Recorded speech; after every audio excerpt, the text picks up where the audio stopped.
സീനായ് മലയിൽ വെച്ച് മൂശ ദീർഘദർശി എരുതിയിൽ എരിയാതെ നിൽക്കുന്നതായി ദർശിച്ച മുൾപടർപ്പ് ആരെ ദൃഷ്ടാന്തപ്പെടുത്തി കാണിച്ചുവോ?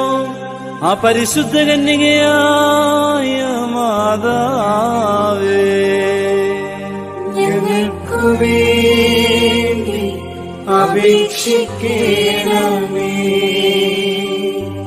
കന്യാവ്രതമുദ്രയ്ക്ക് ഭംഗം വരാതെ സർവശക്തനായ ദൈവത്തെ വെടിപ്പോടെ ബേത്ലഹേം ഓഫ്രത്തായിൽ പ്രസവിച്ച പരിശുദ്ധ കന്യകയായ മാതാവേ, ഞങ്ങൾക്കു വേണ്ടി അപേക്ഷിക്കണമേ. സ്വർഗത്തിലേക്ക് കരേറുന്ന ഗോവണിയായി യാക്കോബ് ആരെ ദർശിച്ചു?